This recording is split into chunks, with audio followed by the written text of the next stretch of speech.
প্রিয় দেশবাসী, আমরা সবাই জানি ছাত্র নাগরিকদের অংশগ্রহণে যে আমাদের সফল গণঅভ্যুত্থানটি হয়েছে সেটির পরপরই বাংলাদেশ পুলিশ সদস্যরা তাদের কর্মস্থল থেকে নিজেদেরকে প্রত্যাহার করে নিয়েছে। আজকে কিছুক্ষণ আগে আমি দেখতে পেলাম যে তারা 11টি দফা দাবি দিয়েছে, অর্থাৎ তারা যদি কর্মস্থলে ফিরতে চায় তাহলে 11টি দফা দাবি পূরণ করতে হবে। আমি প্রথম দফা দাবিটি আপনাদেরকে পড়ে শোনাচ্ছি।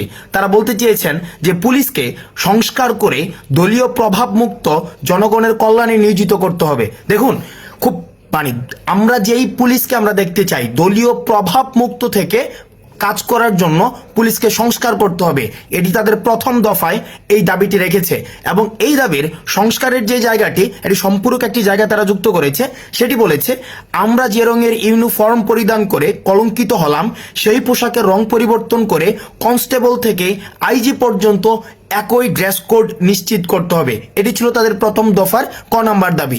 খ নাম্বার দাবিতে তারা বলেছে, আমাদের সকল পুলিশ সদস্য ও তাদের পরিবারের নিরাপত্তা নিশ্চিত করতে হবে এবং এর সাথে সাথে যে সকল সিনিয়র অফিসাররা ক্ষমতার লোভী দালাল পুলিশ অফিসারদের কারণে আমাদের শত শত পুলিশ সদস্য ও সাধারণ ছাত্র জনতা মৃত্যুবরণ করেছে তাদেরকে গ্রেফতার করে অনীতি বিলম্বে বাংলাদেশের প্রচলিত আইনে বিচার করতে হবে এবং তাদের অবৈধ সম্পদ বাজেয়াপ্ত করতে হবে। এটি অত্যন্ত গুরুত্বপূর্ণ একটি দাবি। দেখুন এখানে কি বলেছে, এখানে তারা স্বীকার করে নিয়েছে, এখানে অর্থাৎ বাংলাদেশ পুলিশে অবৈধ ক্ষমতালোভী ব্যক্তি স্বার্থ হাসিলের জন্য অন্যান্য পুলিশ সদস্যকে তারা ব্যবহার করেছে এবং পুলিশ সদস্যরাই এখন দাবি করেছে যেসব পুলিশ সদস্য তাদেরকে ব্যবহার করে ক্ষমতার লোভে তাদেরকে ব্যবহার করেছে তাদেরকে বিচার করতে হবে এবং যেই ছাত্রদেরকে নির্যাতন করেছে যেসব পুলিশ সদস্যরা তাদের প্রমোশনের জন্য অথবা দলীয় লেজুর বৃত্তি মেনটেন করার জন্য তাদের কিন্তু তারা বিচার চেয়েছে। তারপরে দেখেন, তারপরে 2 নাম্বার দাবিটি একে খুব গুরুত্বপূর্ণ একটি দাবি। সেখানে তারা বলেছেন যে এই চলমান আন্দোলনে যেসব পুলিশ সদস্য মারা গিয়েছেন তাদের পরিবারেরকে সহায়তা দিতে হবে, আর্থিক সহায়তা দিতে হবে এবং সেখানে বলা হয়েছে যে জানমালের নিরাপত্তা ব্যবস্থা নিশ্চিত করতে হবে।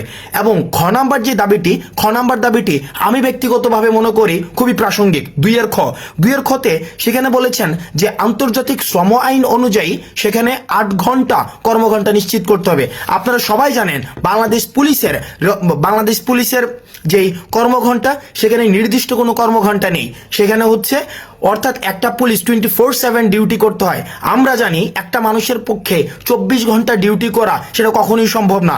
আমরা যে এই কিছুদিন অর্থাৎ আমাদেরকে থানা হেফাজতে আমাদেরকে দৌড়াদৌড়ি করতে হয়েছে, সেখানে আমরা দেখেছি একটা পুলিশ কতটা অমানবিক জীবনযাপন করে, একটা পুলিশের জীবন। তাদের নির্দিষ্ট কোনো কর্মঘণ্টা নেই, 16 ঘন্টা 20 ঘন্টা 24 ঘন্টা ক্ষেত্র বিশেষে 2 দিন 3 দিন পর্যন্ত তাদেরকে ডিউটি করতে হয়। তাদের টোটাল 11টি দফা দাবি রয়েছে এবং প্রত্যেকটি দফা আমি যেগুলো পড়েছি কিছু কিছু দফা হচ্ছে ডিপার্টমেন্টাল, কিছু দাবি, বেশিরভাগ দাবি বা আমি প্রথম যে 4টি দফা দাবি যেগুলো সার্বজনীন সাধারণ মানুষ বুঝবে, আমি এই 4টি দফা দাবি পড়েছি। 4টি দফা তারা 2টির মধ্যে বলেছেন, দেখুন আমরা এমন একটি পুলিশ চাই, আমরা বৈষম্য বিরোধী ছাত্র আন্দোলন এমন একটি পুলিশ চাই যে পুলিশ কখনোই হচ্ছে কোনো ধরনের গোষ্ঠী কেন্দ্রিক নিয়োজিত হবে না, বরং সেই পুলিশটি হবে জনগণের পুলিশ, অর্থাৎ পুলিশকে জনগণের সহায়তার জন্য জনগণের দুর্গরায় পৌঁছে দিতে পারবে। অর্থাৎ পুলিশের সাথে জনগণের যে মেলুবন্ধনটি সেই মেলুবন্ধনটি যথেষ্ট সুসম্পর্কের ভিত্তিতে গড়ে উঠবে। আমরা দেখেছি সাধারণ জনগণের যে ক্ষোভটি সেটি কিন্তু পুলিশের উপরে না, বরং সেই ক্ষোভটি হচ্ছে পুলিশের পোশাকের উপরে।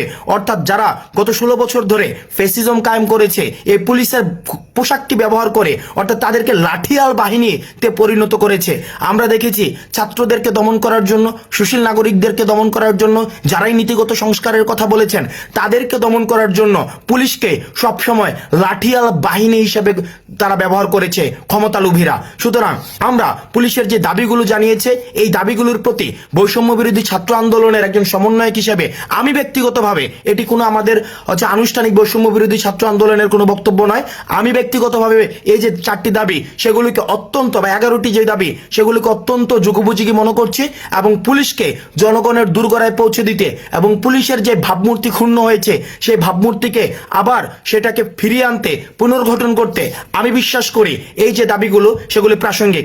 এবং আমরা বলতে চাই ছাত্র নাগরিকের অংশগ্রহণে যে অন্তর্বর্তীকালীন সরকার গঠিত হতে যাচ্ছে, আমরা বিশ্বাস করতে চাই সে অন্তর্বর্তীকালীন সরকার এই 11 দফা দাবিকে অবশ্যই আমলে